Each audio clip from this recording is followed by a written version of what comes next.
Hello. If I could have your attention, please. Hello and welcome to the meeting of the Belton ISD Board of Trustees. Before our meeting begins at 6:15, we are going to be treated to a very special showcase from the Belton New Tech at Wascow's drone program. And before, these students are going to come up here and stand up here by their drones in just a minute. But beforehand, we're going to watch a short video that features some of the work and some of the pictures and incredible scenery that they're able to capture with their drones. And once that video is over, we invite all, audience members, the board, anyone that's here to come down here and visit with these students and really hear about their exceptional learning experiences over at New Tech. They're doing some fantastic stuff over there. So with that, I'm going to get the video started.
All right, students, if you would come up here by your display, and members of the audience, board, we invite you to come and visit with these students and learn more about the drone program at New Tech.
Good evening, everyone.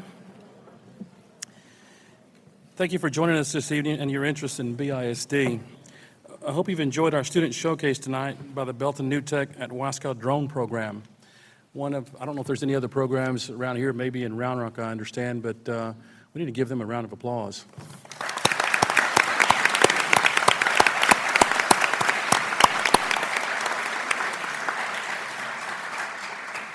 And just so you know, talking to the students that are part of the program, you can get a license and start making money right away, right out of high school. Imagine that. Right here at BISD. The time is now 6:19 p.m. and the Belton Independent School District Board of Trustees are now convened in a regular board meeting on Monday, April 15, 2024 in the Pittenger Fine Arts Center located at 400 North Wall Street, Belton, Texas. A quorum of board members is present. Please note that Mr. Norwood could not make it tonight, so we are here with 6 trustees. This meeting has been duly called and notice of the meeting has been posted in accordance with Texas Open Meetings Act, Texas Government Code, Chapter 551. I want to welcome the members of our audience and our live stream viewers to this meeting. As the BISD Board of Trustees, we are here to set goals, listen to reports from the superintendent, approve budgets, contracts, personnel appointments, and to make policy for the district. However, it is not the role of the board to make day-to-day operational decisions. The management and day-to-day operations of the district are the responsibility of the superintendent.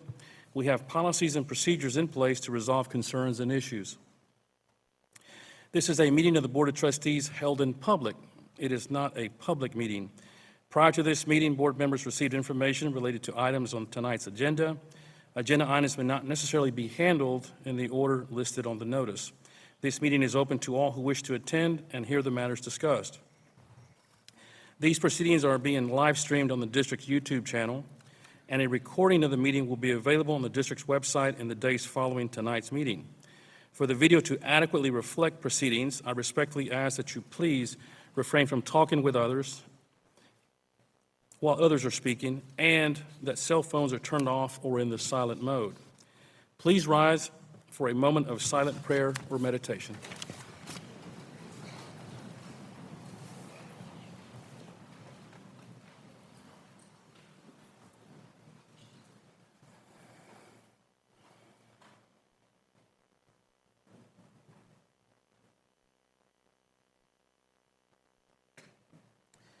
Please remain standing as our students from Miller Heights Elementary lead us in the Pledge of Allegiance and honors to the Texas flag. If I can have Antonio Camarena and Gracelyn Garelick up here. Antonio, you're going to lead the Pledge of the U.S. flag, and then Gracelyn, you'll do the Texas flag.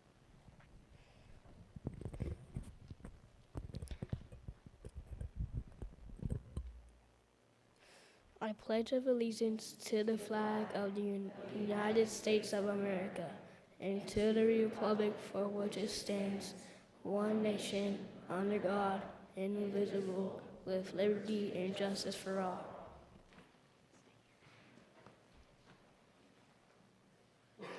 Honor the Texas flag.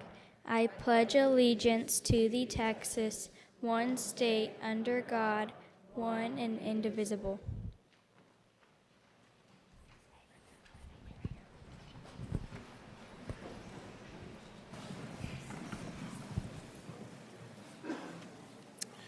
Recognitions is the first item on the agenda. We will now turn it over to our communications team to start us off.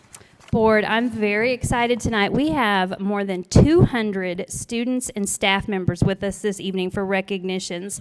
To our honorees this evening, you're going to be called up in groups, and you're going to come and take pictures up here with the members of the Board of Trustees. You're going to go back to your seat, and you're going to remain seated until we are done with recognitions, and you're dismissed by the Board of Trustees.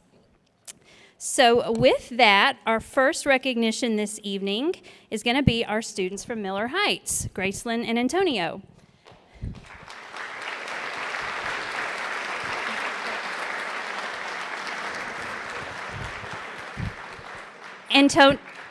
Antonio is a member of the Night Watch, which is the school's safety and leadership team. Outside of school, he plays soccer. He's very funny, friendly, and he's a good soccer player. And Gracelyn also plays soccer. She's a member of the FC Belton Youth Soccer League, and her friends say she's driven, kind, and helpful. And thank y'all for being here tonight. Y'all did a great job.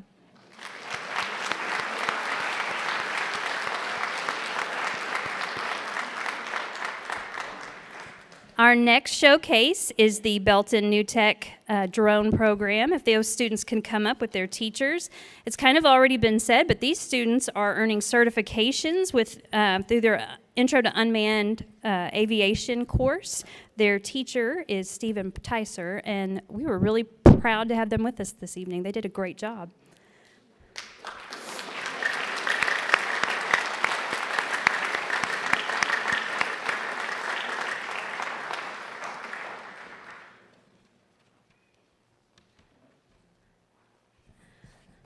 Our next recognition this evening, I'm very excited to celebrate some student athletes. We are honoring the 8 students that were named to the Texas High School Coaches Association All-State Basketball teams. We have students from Belton High School and Lake Belton High School. If they could all come up together.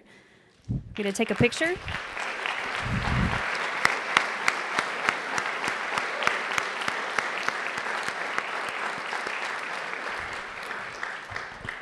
The Belton High School boys basketball coach is Jason Fawcett, and the girls basketball coach is Tiffany Barnes. And these students up here, they not only maintain excellent grades in the classroom, they're also incredible athletes. And it's our privilege to recognize them this evening.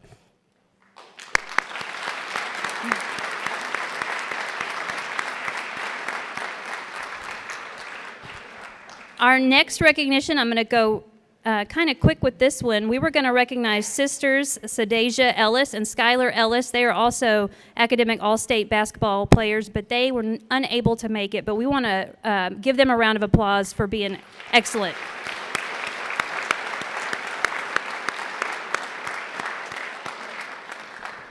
So these students right here, these are our state qualifying members of our swimming and dive team. We are celebrating this evening Addison Richardson, and let's see, we've got David Stewart, Rylan Reasoner, Claire Thomas. They all did an incredible job. They're coached by Christopher Knipp, Natalie Hazelwood, and Brett Ringgold, and we're really proud of how they did at state. Congratulations, guys.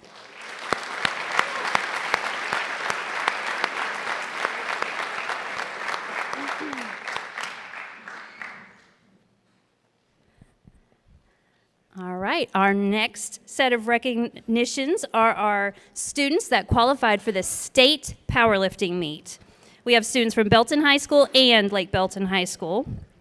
I want to recognize Jackie Myers. She placed 3rd, and this is her 4th trip to state. Congratulations. We also have Daniel Arana, and we have Madison Updike, Victoria Shimabukuro, Jaya Lisenby, Adam Walden, Christian Morales, and the coaches are Barry Campbell, Chris Harbin, Greg Rudolph, and Matthew Uzel. Congratulations on your great performance at state, guys.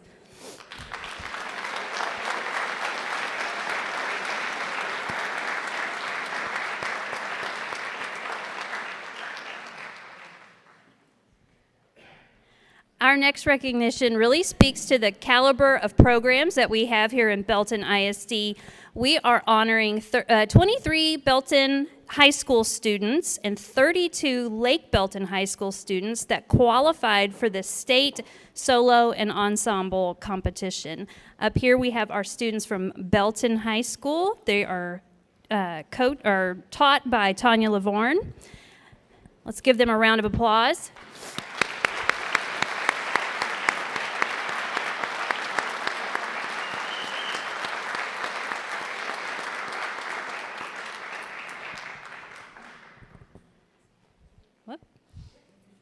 All right.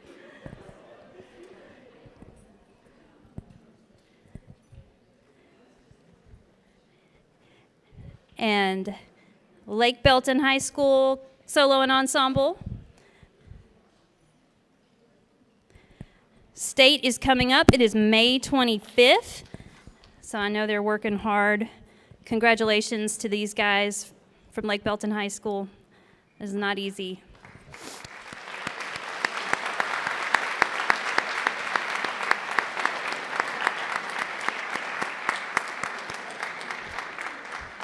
Terrence Livingston is the conductor at Lake Belton High School. Congratulations, guys. Way to represent.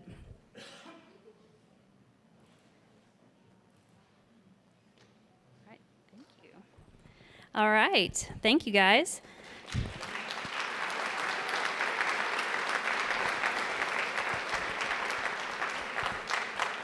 We're pleased tonight to recognize three students that are Texas Theater Scholar Award recipients, Anais Lopez, Madison Frazier, and Lucy Littlefield. So these students have done exceptionally well in the classroom and also in their theater arts program.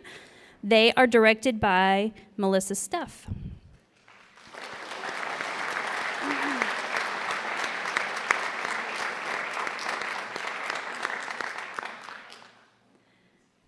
It's with great pleasure that we recognize the Madrigal Choir at Belton High School as a third place finishers at an international a cappella competition.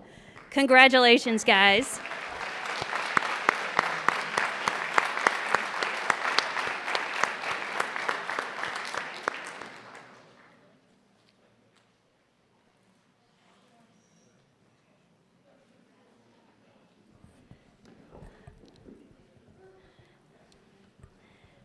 Next, we are going to recognize our state and national qualifiers for our robotics programs.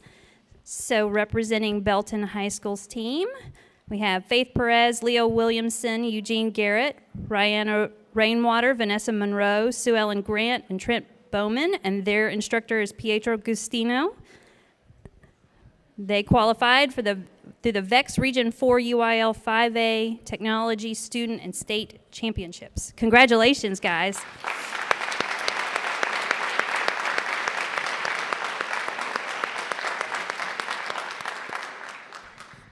Our Lake Belton High School team is Joseph Donnie, Braden Branham, James Savino, Robert Marshall, Maddox Richner, Kyle Campbell, and Samuel Casanova. Their teacher is Jessica Pursilver. Congratulations, guys.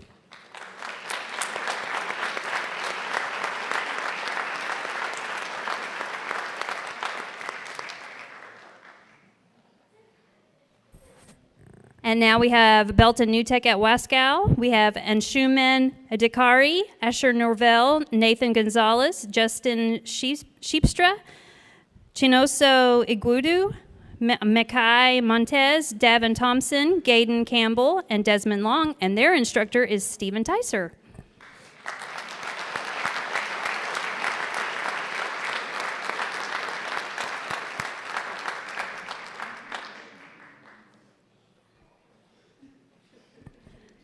We were very well represented in robotics. That's awesome. Good job, guys.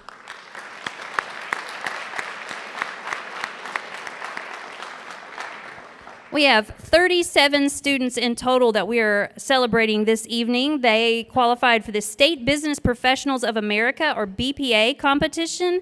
This is a competition where students learn like true workplace skills in their business education curriculum. So we have students from Belton High School, and I wanted to give a special shout out to Anita Malhotra. She placed second as in advancing to the national competition.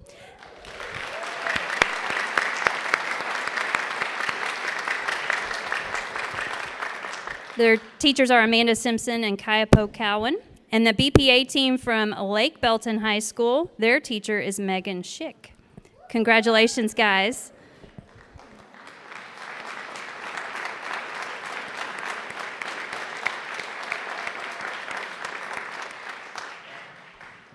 They competed in things like business and health science pathways, STEM and IT, business.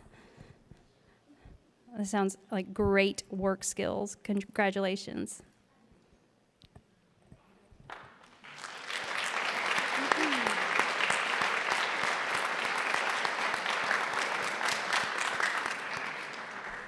Our next recognition, I am pleased that we have with us this evening students that are being recognized through the Congressional Achievement Award for Outstanding Students in Career and Technical Education Programs.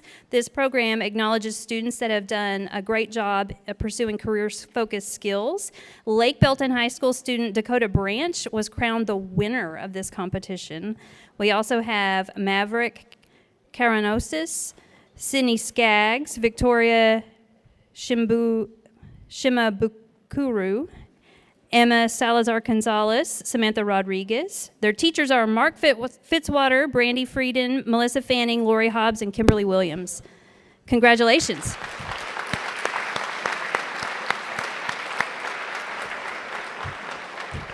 That award is sponsored by Congressman John Carter's office. And now to our incredible world-class employees. We have Dorothy Parkers being recognized by the Belton Rotary Club as the Rotary Educator of the Quarter for her service to BISD. She teaches English Language Arts at Lake Belton Middle School. She's been an educator for 27 years, and 5 of those years she's been with us. And her AP...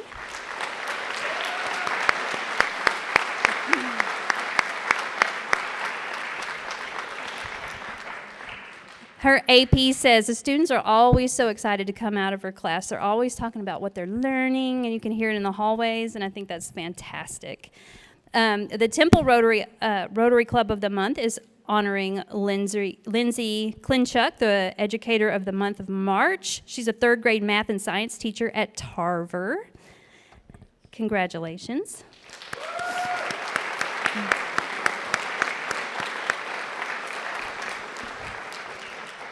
And her principal says, our school is a better place because of her. Our staff and students are truly blessed that she's made her professional home Tarver. So congratulations.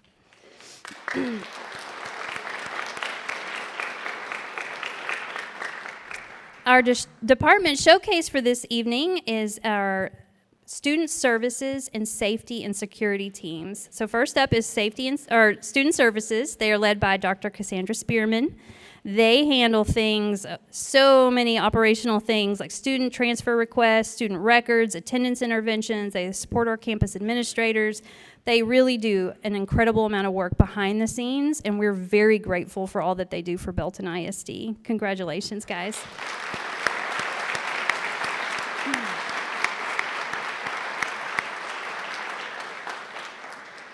Our safety and security team is next. They are led by Doug Taylor, and that group includes our 8 school resource officers and our 18 security guards and the coordinator of emergency preparedness. And we are incredibly grateful and thankful for all they do to keep our schools safe.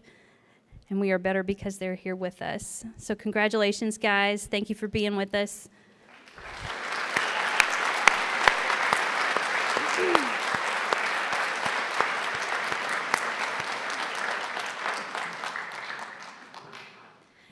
And our final recognition for this evening, it is my pleasure to highlight the Carlson Law Firm. They have sparked up a relationship with the students at New Tech who are in the mock trial competition. They are mentoring students. They've made a financial contribution to kind of help offset some of the costs to go to some of their competitions. They gave them a lot of swag. In fact, there's a pretty cool picture right there. They've just really gone above and beyond to make sure our students at New Tech feel valued and appreciated, and they're rocking it over there, and we know that y'all are a big reason why. So thank you so much for being a part of Belton ISD.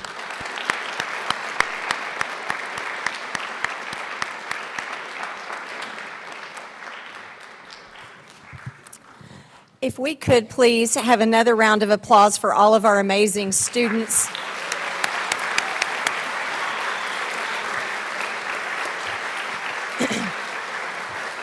So one of the best parts of my job is I have the honor of seeing them in classrooms. I have the honor of watching them perform and going to their events, and they are amazing. And so you just saw a little glimpse of the recognitions tonight, but we're super proud of our students. And if we also could, every one of our students and the experiences they participate in are thanks to the hard work of teachers. And you heard some shout outs for teachers being recognized tonight. Would you please share a round of applause for the teachers that make this happen?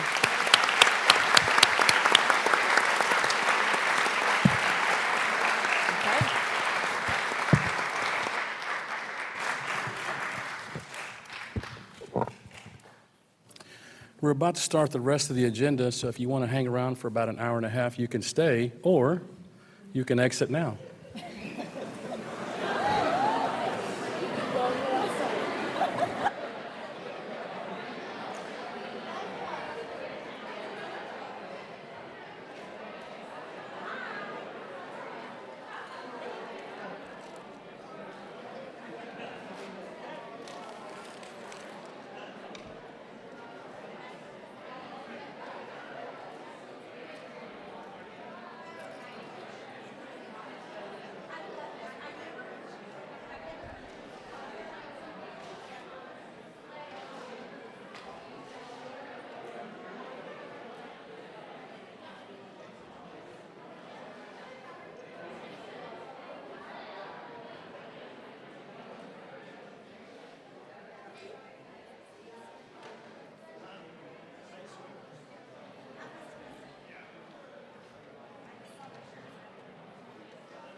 Next on the agenda are public comments. Becca, do we have anyone signed up? Okay.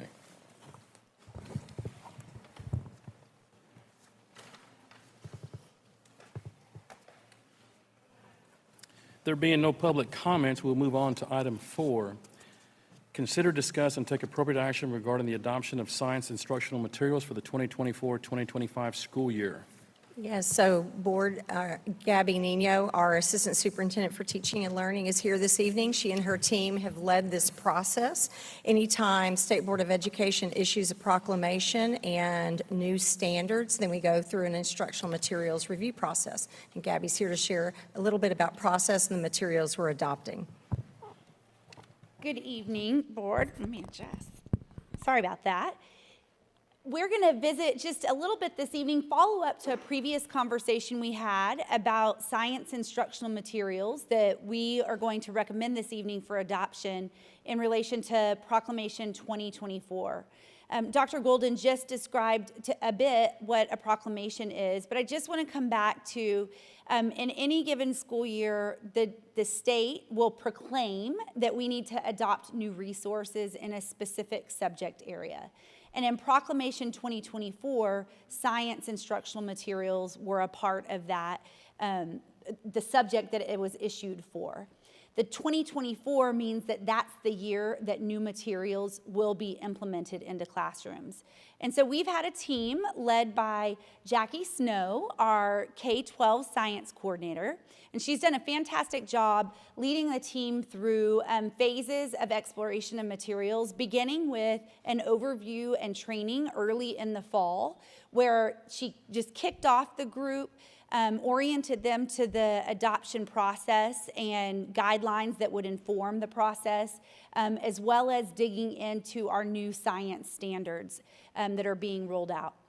After the kickoff, they jumped into a materials review phase, and this happened over a series of meetings. During the materials review process, they took part in publisher presentations.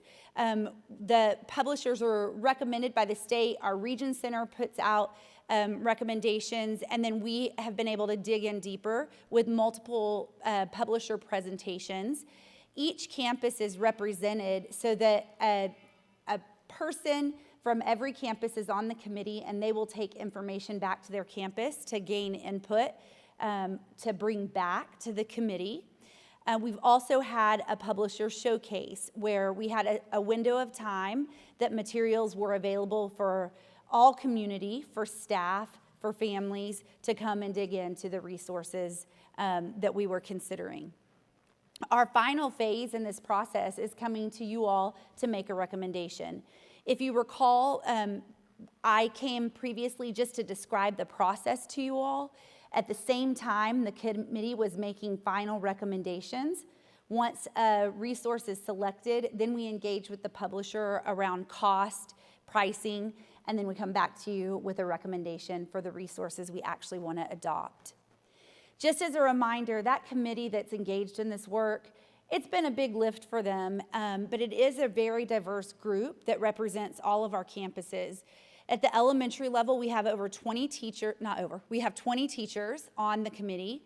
We have 8 middle school teachers, 12 high school science teachers, 3 of our instructional coaches, and then we have 4 district teaching and learning team members who took part in this process.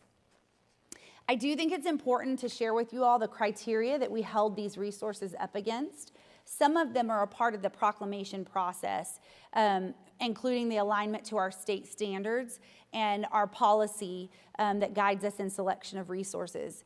What I'm proud of in our team is they went above and beyond those criteria that any school district might use, but our team really reflected on what is the instructional experience that we want for students that's articulated in our framework and our journey of a graduate competencies.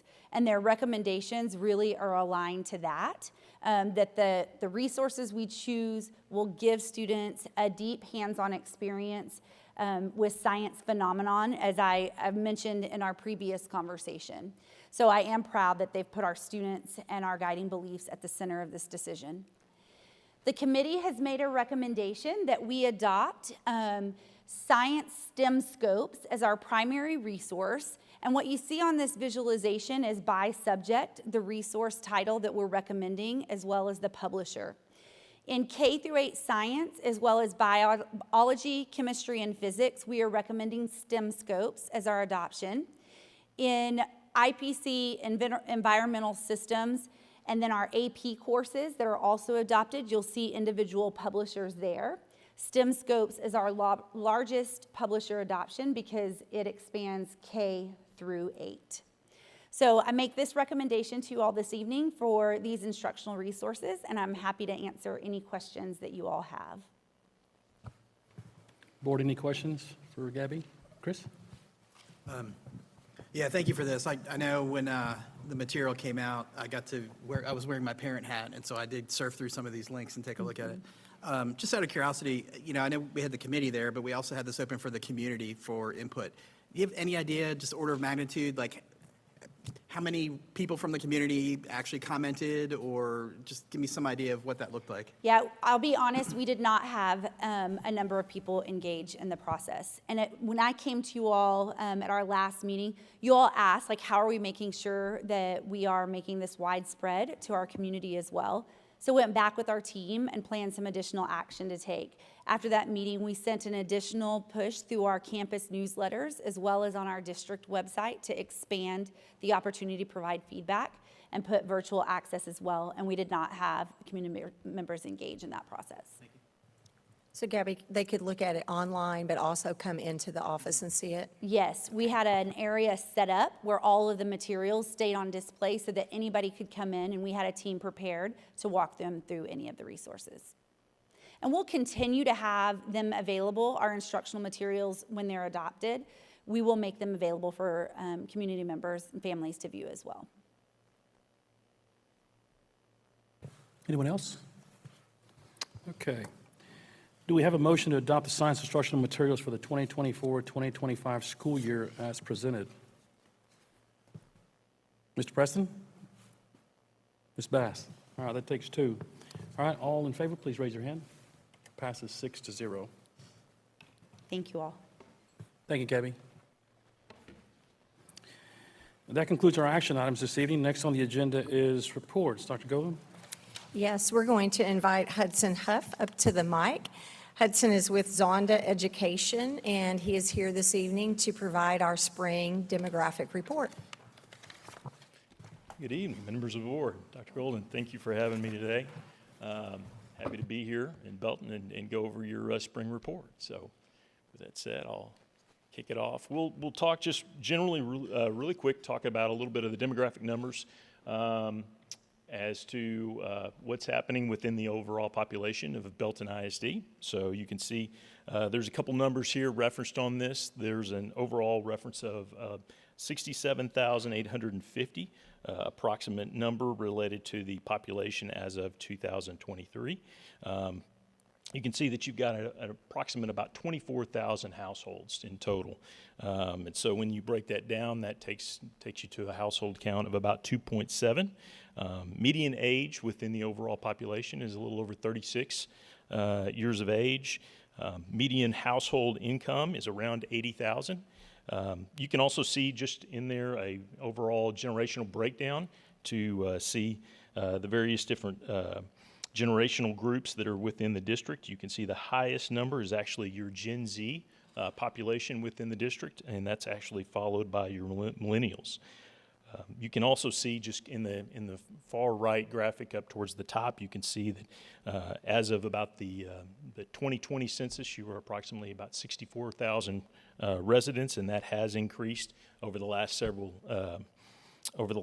years to approximately about 67, almost 68,000 residents. You can also see kind of in that middle graph a reference and a breakdown of that home value. That's your largest number of homes range anywhere from about that 250 to 300,000 number.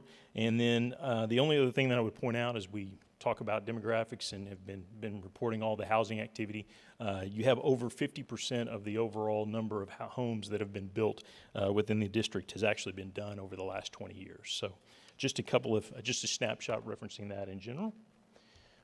You can also see just an overall assessment as we do report on where we're at with the unemployment picture. So we continue to see very strong employment in the region.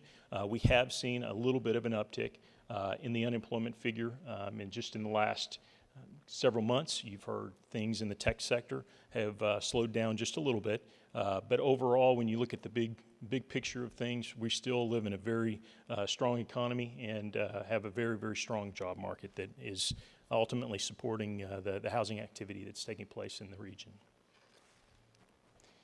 We also point out in our spring data where we're at with overall enrollment in the state of Texas. So you can see that we had significant increases the last 2 years when you take into consideration the drop that we had during that COVID year. We were a little bit surprised this year to see that we, as a state, only grew a little over 12,000, almost 13,000 students in total related to that. So have definitely seen a little bit of a drop down. Anticipate that that number really ties to a little bit of a growing population that we're having that's related to homeschooling, as well as some of the private sectors with some of the things and options that are being discussed right now. So that's definitely playing into that number we can see. You can also see, this will just highlight that breakdown when you look at what's happening in the overall state. You can see specific pockets. There's a lot more green and population growth within the map in the 2022-23 year than you can see actually in the 23-24 year. We will also highlight kind of the region, Region 12 specifically, so you can see what's happened with the overall enrollment. Belton ISD has increased quite a few, as pointed out by many of the students here tonight, a number of students that are in the district, and you grew by about 1,900 students, about 16% over the last 5 years. When you look at what's happened with the overall region, you can see that the overall region only grew about 1,000 students in that same time frame. So the district has actually grown significantly in comparison to many of your neighboring districts. So looking at the overall housing picture, we can see that we have had, in much like we've had in various different areas and regions within the state, we've also seen kind of a slowdown in the overall number of home sales. And that's really tied to what's happening with the existing home market with those higher interest rates and so many people being locked in a much lower interest rate. And so it has slowed down the amount of movement that's been taking place within the existing housing market. We still continue to see a significant activity in the new home market, which continues to kind of contribute to the overall number of home sales that we have in the region. But you can see that is dropping down, much like what we had in the 2020 and 21 when we had those historical low interest rates and a lot of activity. The impact on the interest rates has slowed the overall number of sales within the region. However, that has not necessarily slowed down some of the home pricing. So you can actually see that the home pricing has continued to escalate. And so you can see that the average new home within the district has risen to about $379,000. And the existing home number has increased to about $310,000. Now, as we highlight the overall number of developments that are taking place within the district. You can see that you have 54 active building subdivisions, 10 subdivisions that we've identified as futures, and then within those that we currently show activity taking place, we've got about 1,400 lots within about 10 subdivisions that have some degree of activity of groundwork, roads, those kind of things in preparation for delivering additional lots into the district.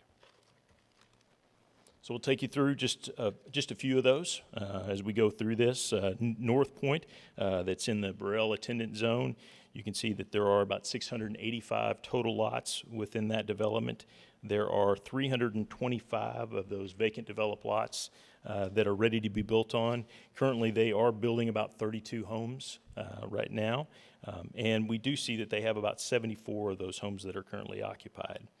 Northgate, just to the east, has about 563 total lots. Have about 86 vacant developed lots in there. A few less homes under construction right now, about 12 homes under construction in that area. We do see that they have about 240 of those homes within that area of the community that are occupied.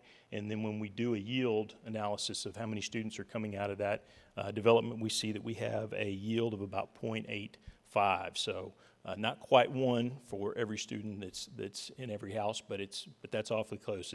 That's definitely a high yield.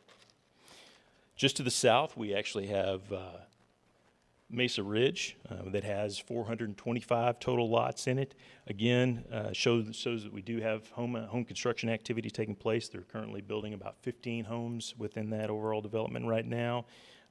And it's early in that development, so we still could see this creep up, but right now we see a student yield that's a little lower, that's in that 3.374 range.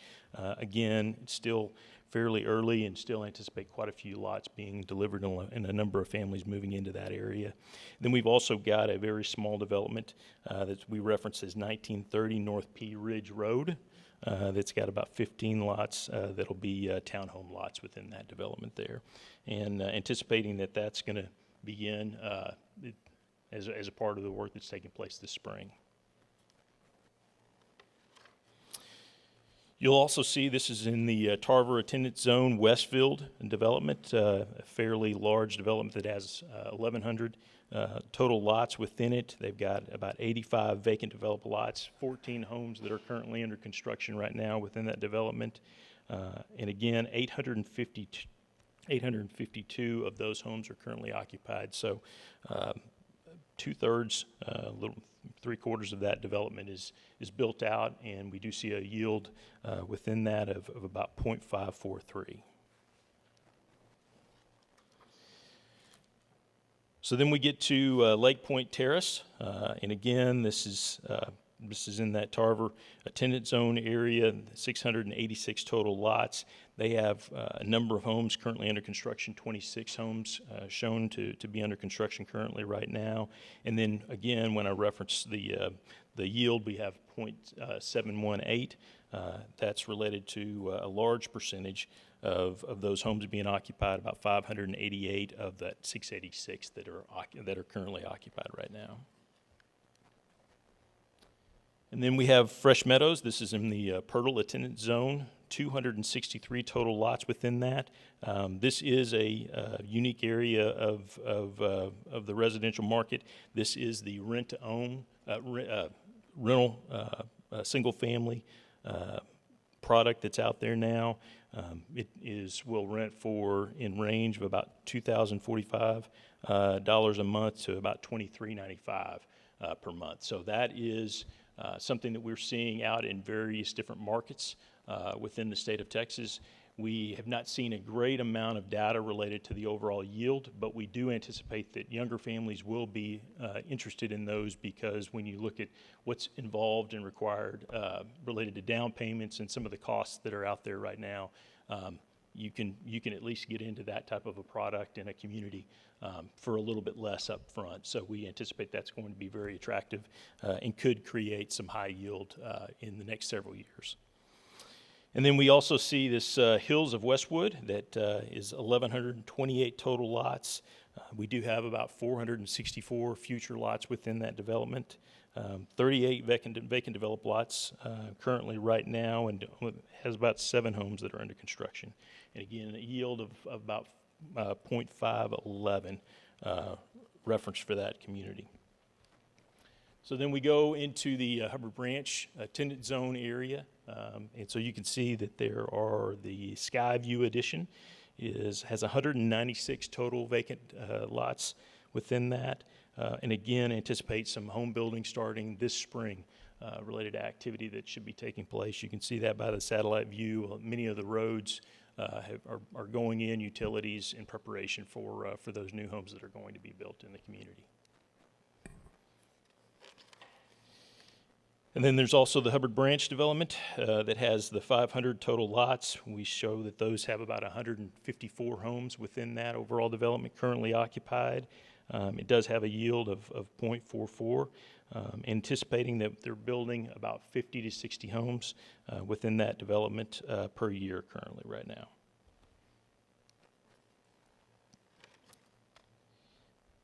And then there are Three Creeks when you go a little bit west towards the Chisholm Trail Attendance Zone area. You can see that there are 1,500 total lots in that. They currently show about 27 homes that are under construction for that development. Again, overall, they've got a little over 1,000 occupied homes in that currently right now, and our yield that we identify there is 0.569. This is a D.R. Horton development, so they continue to build at a fairly fast pace. We see that they're building approximately 100 to 125 homes a year, at least at the pace that they've gone the last several years. So that may slow just a little bit with the market conditions right now, but they continue to build at a very quick pace. And then we'll highlight just a few of the smaller futures that are out there. We have one in the South Tarver attendance zone area. It's a small development that's got about 80 total future lots within it. This is 1867 Old Waco Road is where the development is located. And again, has groundwork taking place, roads going in, preparing lots to be delivered very soon. And then also in Hubbard Branch, you can see another future that we've identified. This is identified at Hidden Trails, 256 total lots. It was final platted back about a year and a half ago. And so we look and see that we do have groundwork underway as of this spring. So continuing to see quite a bit of development and activity taking place to deliver even some of these smaller developments within the various different areas of the district. That kind of wraps up where we're at with single family. We'll also kind of highlight what's happening with multifamily. You can see that there are about 659 units that are currently under construction in the district. And you can also see that there are about 700 future multifamily units that are in some degree of planning stages currently right now. So we'll highlight two of those. You can see this is in the Pirtle attendance zone. It's got Cypress Creek Apartments, 180 units under construction currently right now. You can see they're framing those out. And the first few units and buildings anticipate to be ready to be for leasing sometime this fall, most likely in November of this next year. Or this year, I should say. And then we also have Hudson at Crossroad District, and this has 265 units under construction. Again, estimating lease taking place this spring into this summer. So these anticipate that these would be ready. At least a portion of those would be ready to be occupied this summer.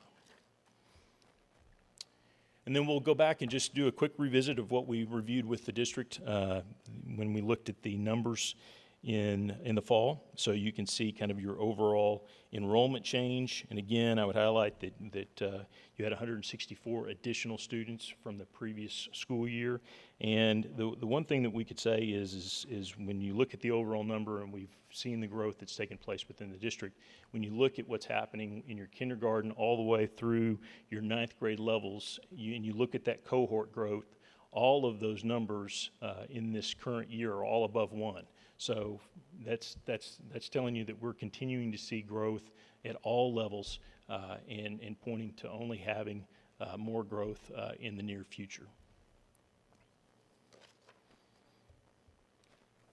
So we look at that 10-year by grade level analysis, and so that gives you an idea. The one to point out is kind of on that far right side.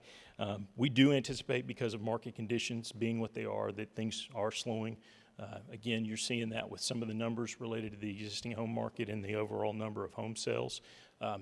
With that said, we're talking about a lot of activity that are taking place, a lot of lots that are being delivered, and we still anticipate that there's a need for housing. And so we still anticipate that there's going to be growth. There are folks that are going to continue to move into the area. And so we still see a very positive picture for the district as a whole. But we also feel like we are under a little bit more conservative times than what we've been the last few years. And so those numbers reflect that. So you can see where we have been at that anywhere from a 3.5% all the way up to 5%. We're projecting that will dial back just a little bit as you get into the next year or two, and where you're at that 1% to 2% range. And then we could see an uptick, but right now we're kind of holding it at that rate. until we really see what happens with the housing market related to that interest rate. So related to the overall interest rate picture, there was discussion early in the year that there would potentially be several rate cuts. As the year has progressed, the inflation figures have come in, and those have been a little hotter and stronger than what was initially anticipated at the beginning of the year. And so that is kind of slowing the possibility of rate cuts in the year 2024.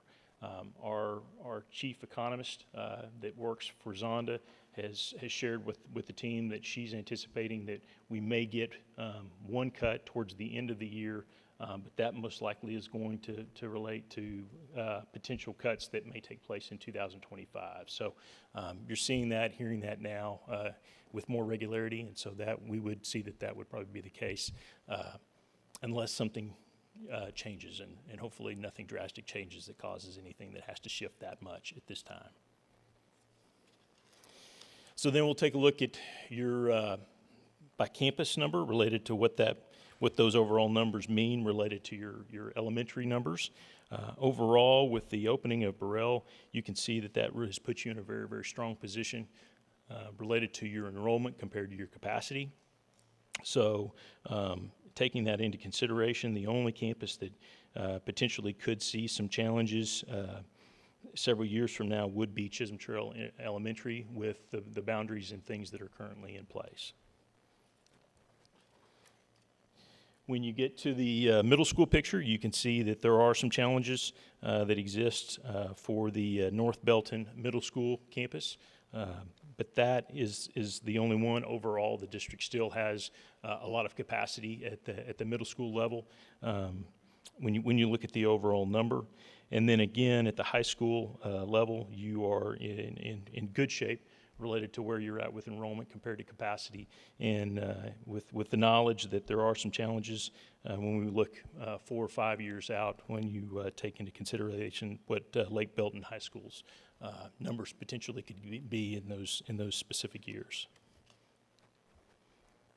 So overall, big picture, the overall enrollment picture has grown quite a bit over the last 5 years. Again, a little over 1,900 students for the district. 1,700 home sales as of 2023, which is down, but continues to still be a very good number when you start to take into consideration some of the other things that are happening in other areas of the market. 9 future subdivisions that are creating about 5,800 lots that are in various different planning stages throughout the district. And then again, 1,400 lots that are being prepared to be able to have homes on them within 9 subdivisions. Take all of those type of things into consideration. We're projecting out about 15,000 students when you take a look at where we're headed in a 5-year snapshot, and then when you think a little bit further out, we feel like you could reach a little over 16,000 students. With that said, I'll be happy to answer any questions you have. No questions? All right, thank you, sir. Thank you very much. Okay, move on to item 5B, Annual Board Training Credit Report. Each year, school board members must complete training that is required by the State Board of Education, and the board president must publicly announce whether each board member has met their training requirements. There are 8 training areas for board member continuing education: local district orientation, orientation to the Texas Education Code, post-legislative update to the Texas Education Code, team building, additional continuing education, evaluation of student academic performance and setting goals, identifying and reporting abuse, trafficking, and other maltreatment of children, and number 8, school safety. I am proud to announce that each board member has successfully exceeded their annual continuing education credits for the reporting period May 1, 2023 through April 11, 2024. A copy of the annual training report is included in the packet. Board, thank you for your continuous commitment to the communities and families within the Belton ISD. Annual training, while important, is just one small part of the countless hours on campuses in the community and conducting business for the district. So thank you. And as you can see from the report, there are some of you, maybe 2 or 3, that really blew it out of the water. Suzanne, Chris. So, for as long as I've been on the board, for about 11 years, I've always maintained the highest number until today. Chris has finally brought to fruition what he told me a long time ago. He was going to catch me. He got me by a little bit. That's all right. It was my husband's fault. Yeah. I publicly said that. Chris, do you ever sleep? No, not really. I had my eye on Suzanne. Yeah. Yeah. Well, at the same time, though, remember that we all exceeded the requirements required by the state of Texas. So We're proud of that. we're proud of that, of course. Right, I mean, that's what it takes to figure out how do we continue moving forward, right? Right, So, yeah. right, okay. All right, so let's move on to Superintendent's report. Dr. Golan? Yes, thank you. So it's been a busy month, and I'm going to jump in. Again, this goes a little faster than I do. We're going to try that again. It's been a busy month, focusing on and constantly pursuing our vision of empowering each and every learner to pursue their dreams and enrich their communities. These are just a few pictures that show some of those examples and some of those experiences, and we heard about so many of those this evening through our recognitions. So I'm going to hit a couple of highlights. One, we think about Goal 2 really focused on exceptional learning experiences, and we know this is so important in working towards our vision. And these are just a few I wanted to highlight. Of course, we know that on Monday we had the great eclipse, so lots of families had the opportunity to enjoy that. I think the clouds parted at just the right time. Quick shout out and super proud to our teaching and learning team. They really did a great job under the leadership of Gabby Nino to really stand up some good resources for our community so that they could really think about the experiences they wanted to give their students on that great day. In the middle just shows a great opportunity again of our community pouring back into our students, opening their doors so our students can have experiences. And this is just one in our local postal service, post office. And the one on the far right, I don't know if you had the opportunity, but I so enjoyed Sparta's performance the other night. Their second grade students did just an incredible musical called Cookies. And it was hilarious and fun, but what I was so impressed by was the confidence of our students to walk up to that microphone and speak and sing, and so thank you to the educators that make that happen. Continuing down the road of exceptional learning experiences, I have one slide on a image on the far left-hand side of our students, but I picked these images because all of these are from North Belton Middle School. So the students on the left-hand side were highly engaged, like they didn't want to stop and talk to us because of the great work of their teachers. They were doing escape rooms, all kinds of amazing experiences to really engage them in their learning, while simultaneously the images on the right-hand side are of our campus leaders. So we were at North Belton. They were engaged in learning as we were continuing to dig deeper and deeper into our work around critical thinking, and they are already coming together thinking about what are the most important, highest leverage strategies as we move into next year. So they are already well on their way of thinking through great work for next year's. And so I love that it was our students were learning and our adults were learning at the same time. Also, doing a little work around Journey of a Graduate, and I don't know that this is animated, but a couple things I want to point out. This is members of our Superintendent Student Advisory Council. And I think I had mentioned when we recognized them in a past board meeting that they were going to be exploring a program called Hope Squad. And it's a suicide prevention program, peer-to-peer program. And so if you look in the middle of that image, you see the screen, and there are students in that screen. Those were students from Prosper ISD, and they were so gracious to do a virtual field trip with us. Our students asked great questions as we really are exploring and considering whether or not this might be a good program for us. So just really appreciate the collaboration across districts, the communication our students demonstrated, and just the empathy that they have for their peers. And then finally, a couple of shout outs. It is National Librarian Month. So Leon Heights, you see the display that they had up in their campus, and so just thankful for our employees for creating these great experiences for our students. In the middle, I picked that one because it's also Assistant Principal Month. So we're celebrating our great assistant principals, and I don't know if you can see on those T-shirts, but the teachers actually created T-shirts with the image of their principal and assistant principal on that. I saw them walking down the hall, and I thought that was a really sweet gesture, and they're very proud of their campus administrators, and I thought that was a great way of showing that. And then final shout out on the far right-hand side, we have the most amazing communities in which we serve in Belton ISD.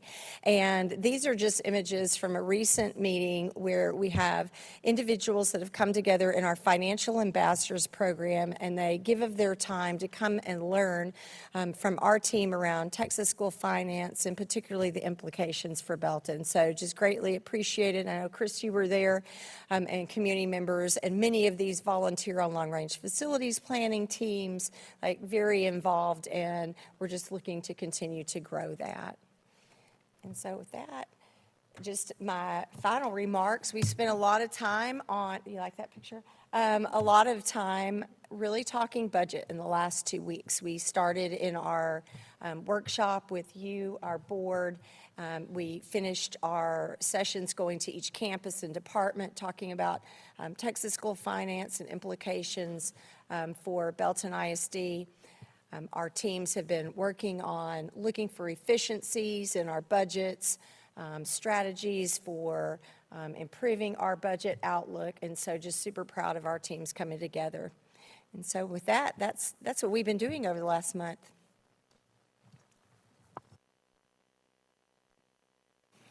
Chris, is that your senior? Yeah, so this is senior night for baseball. So I've got an athletic trainer, so Madison there on the second in from the left. But yeah, super special evening for lots of reasons on that night. Yeah. But yeah. Did the prom get to you? I bet it did, right? You know what? That didn't hit me nearly as hard, actually. Oh, okay. Yeah. All right. It'll get harder. Yeah. All right, moving down further to item D, board highlights. This is our opportunity to share prominent highlights from the last month. Would anyone like to share? Chris? Game. Dr. Golden showed a picture of the Financial Ambassadors Program session, and it was really a great session where, you know, from, I guess, our last workshop meeting, right, where we went over some of the financials, we really started to have that same conversation with members of the community, right, to really help expand the understanding of public school finances. Probably one of the most complex subjects on the planet, right? I mean, it's amazing, you know, it takes us a while, right, to understand what's going on up here, right? And it's always amazing to me, sort of the misconceptions that are out there around public school finance. And, you know, and I think even within our own staff, maybe unfortunately, right, I think it's important for everybody to know sort of where the money comes from, right, and what the rules are. And so I think, you know, one of the things that we saw a little bit in that session, you know, was around the difference between what we can do with the M&O funding versus the INS funding, right? So you got all this bond money sitting over here in INS. Why can't you use that to, you know, pay your staff? Actually, we can't do that, right? And so, you know, part of those sessions are really about sort of building understanding of like, what is the universe, right? And then like, how does that apply to us from a funding standpoint? So it's a really great opportunity to kind of really build a better understanding for our community around, you know, what this really looks like for us. All right, so that's item number one. I got a second item. All right, I've been talking a lot about parents over the last couple meetings, right? So I'm going to shift. I want to share a story about 2 staff members. I promise you I'm going to land this plane in a minute, okay? So my paying job, I've got an office at the intersection of Interstate 35 and Interstate 14. And from a traffic standpoint, right, like some interesting things can kind of happen at the intersection of those 2 interstates. And so when there are strangers on the property, right, it kind of, you know, sometimes, you know, the team is on alert, right, because we don't want interesting things to happen. And so I got a phone call, I don't know, sometime last week from our local office manager. Said, hey, we got 2 people, roaming through the field in the backyard. We've got about 7 acres in the backyard. It's undeveloped, so the grass was not so cut. But there's 2 people out there. Hey, will you go out there with me and see what's going on? Right. So that's the phone call I get. And so I have no idea what's going on at this point. Right. So I get out there. I start traipsing through the grass again. It's not necessarily cut. There's snakes back there. Could be. And, as I approach, I say, hey, hey, how you doing? It's private property, just kind of interested to see what's going on. And as I got closer, I kind of asked again, and, hey, what are y'all doing? Oh, we're looking for caterpillars. You're looking for caterpillars? What are you doing looking for caterpillars? Oh, we're teachers. I said, oh, are you all at Chisholm Trail? Because actually Chisholm Trail is just to the west of the office. I said, no, we're from Pirtle. And I said, what on earth are you doing roaming through my field looking for caterpillars? And they were looking to bring the caterpillars in for their class, their next science project. I said, look, I said, anytime you ever want to use this field, you come back, right? Come back with your fellow teachers, come back with your students, come back with if this is like a good field trip, right? Like absolutely we'll do it. And we had kind of a good laugh after I'd introduced myself to them. And I'm not going to use their names to protect the innocent. But it meant so much to me to run into them out there and have the conversation that I had with them that day about what they were doing, why they were doing it, and just the heart that the 2 of them had and displayed. And that's not unique, right? I mean, we experience that all over the district, but it's just kind of a really weird way to kind of stumble into that, right? And I continue to say, if you question the heart of our staff and of our teachers, you don't know Belton ISD, right? And it was just such a great experience. And from there, I actually texted the principal. I don't know if they know that or not. I don't know if the teachers know that. I texted the principal, and I had an interesting back and forth with her. And my heart was full that day. I think the principal's heart was full that day. It was a great experience. So. Did you help catch caterpillars? Yeah, here's the deal. As soon as I figured out what was going on, I was out. Me and critters are not like, they had it under control. They were good. So. Okay. Thanks for sharing that. Any additional sharing from anyone? I had a couple opportunities to be on campuses. The first was the Understanding the Needs of Your GT event that was put on, and that was very well done. Dr. Lovesmith did an excellent job facilitating it, but then the guest speaker, I forget her name, who's nationally renowned, and the data that she brought in, and it was a room full of parents, and some kids, but a room full of parents of GT students. You see these light bulbs going on, saying, oh, this is why we see these behaviors that are not as common. And it was, even myself, I sat there thinking, oh, okay, this helps me a lot. But also hear the parents. There was a sense of community that was going on in that room that day, and it was just excellent. And it was pretty well attended, too. I'd say maybe close to 100 parents there that day. So that was really neat. And I had an opportunity to be invited to New Tech to a class to speak on poverty based on my career. And the teacher didn't even know I was coming until the day before because she put the onus of the responsibility of research on the students. And the students was doing all the reaching out, and I got to go there. And I was so impressed with her. And then you could see the critical thinking element of our goals, BISD, to put that in the students and to make them not just look for a quick fact, but also find real research and think critically about it if it's coming from a reliable source or not. So it's just another time that you be in the classroom and we get to see the critical thinking element, especially at the high school level. That was just really, really fun to see. Thank you, Rucker. Anyone else? Okay. Moving on to item 6, the consent agenda. Does anyone wish to pull an item for discussion? No one. Okay. Do we have a motion to approve the consent agenda as presented? Ms. McDonald, do I have a second? Mr. Preston? All in favor, please raise your hand. That passes 6-0. Moving on to item 7, board requests for new information and/or reports. At this time, are there any requests for new information or reports from the administrative team? None, okay. Calendar of events, everyone has their calendars in their packets today.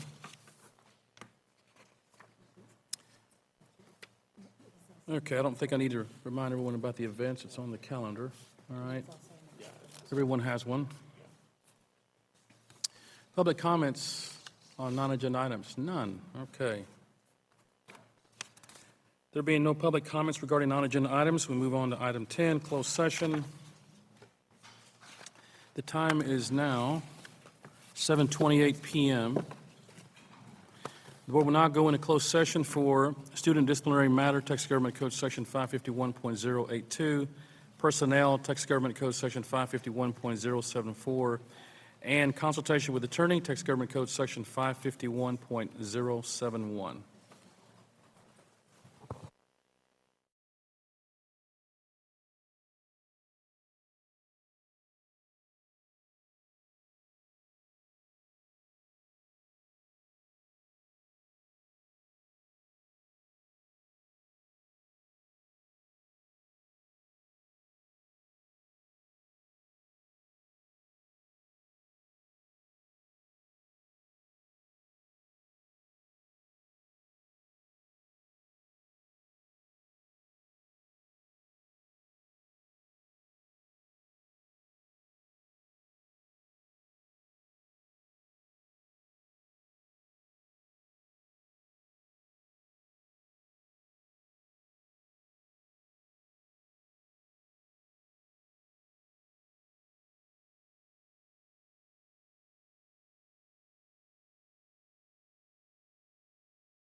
The time is 8:11 p.m., and the board will now reconvene in open session.